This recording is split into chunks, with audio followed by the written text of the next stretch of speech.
Guerra Malvinas 1982. Hace aproximadamente 3 semanas, la profesora nos comentó que íbamos a tener la posibilidad de poder entrevistar a un excombatiente de Malvinas. Miramos una película, Iluminados por el Fuego, que nos dio varias herramientas como para poder realizar la entrevista. La película nos planteó varios puntos que íbamos a descubrir con su historia de vida del valiente soldado en aquel momento. El día jueves, gratamente llegó y se entregó durante 2 horas enteramente entre lágrimas y risas, contando la experiencia que tuvo.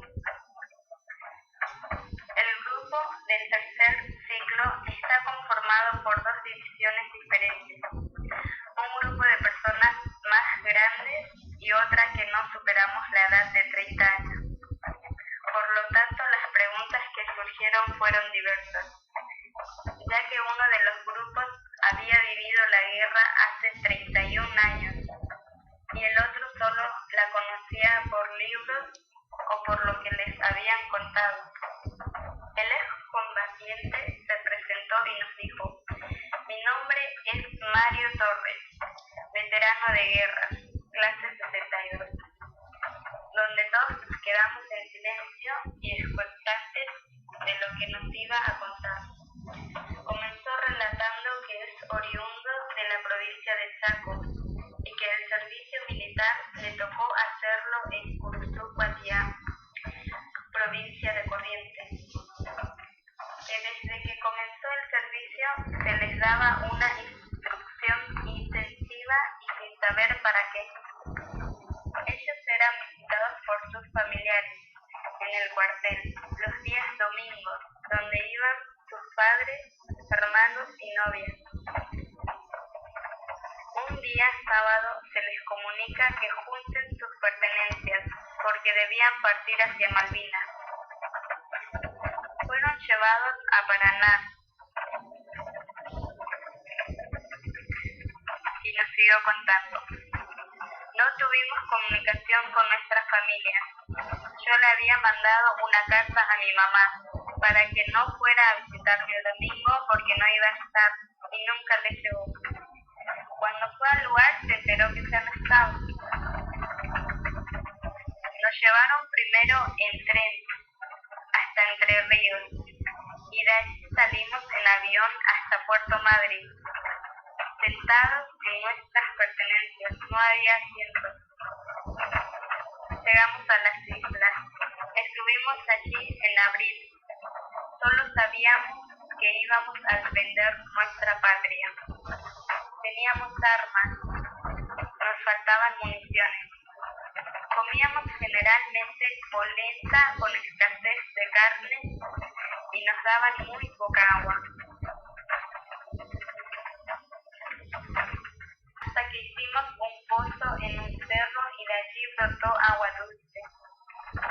El clima para nosotros fue lo peor, ya que había muchísimo viento, frío y nevaba o llovía, cosa que no estábamos acostumbrados. Dormíamos de a ratos, siempre alertas, en trincheras que habíamos construido nosotros. Nos daban mate cocido, que cuando lo tomábamos ya se había enfriado. Cuando nos atacaron fuimos engañados, ya que se nos dijo que eran de la Cruz Roja. Y al acercarse comenzó el combate. Tratamos de protegernos como podíamos. Cerca mío cayó una bomba y la onda expansiva sumada a las esquirlas me quitó la audición, por lo que hoy utilizo audífonos.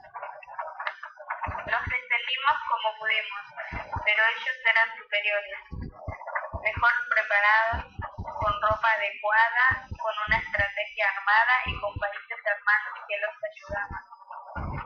Llegó la orden que nos rendíamos, que la guerra había terminado. Corría el mes de junio. Fuimos tomados como prisioneros de guerra y traídos al continente en la gamberra. En Puerto Madryn fuimos muy bien recibidos por la población. Nos daban de comer, nos dejaron asearnos y conseguimos cambiarnos. Estábamos destruidos, moral y anémicamente. Cuando salí hacia Malvinas pesaba 72 kilos y cuando volví llegaba a los 50 kilos. De Puerto Madryn fuimos traídos en avión al Palomar.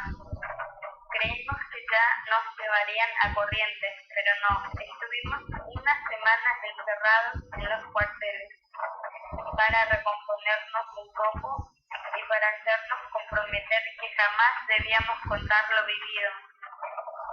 Debíamos comprometernos a un pacto de silencio.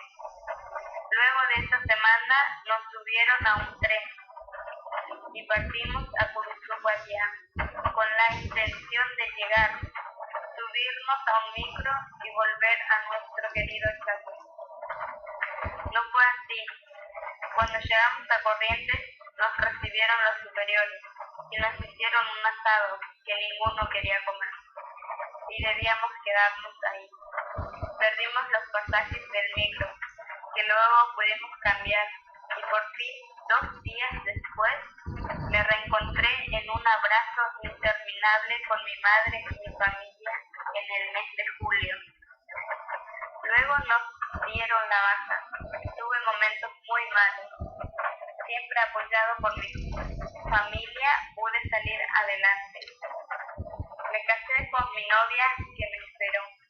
Tengo 3 hijos: Soledad, Gabriel por el Ángel y Malvina. También tengo nietos. Recién a partir del año pasado, al cumplirse 30 años de tal hazaña, me animé a contar, a que todos los argentinos conozcan la verdad.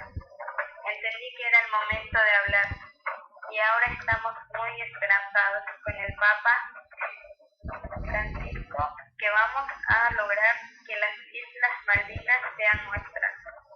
Para nosotros fueron, son y serán argentinas. Todavía no he podido volver a las islas.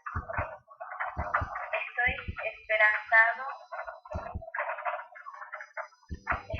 esperando la oportunidad y estar preparado para poder ir. Muchísimas gracias por su atención. La visita nos dejó cosas muy buenas, sensaciones nuevas. Espontáneamente nos surgió un aplauso de agradecimiento, dejándonos un mensaje esperanzador. Luego del relato nos acercamos y nos fue respondiendo una a una cada pregunta que le hicimos. Siempre positivo, por momentos emocionado y por otros sensible, donde se entregó 100% al grupo. Mario, gracias por haber compartido tu experiencia de vida con nosotros. Tercer ciclo.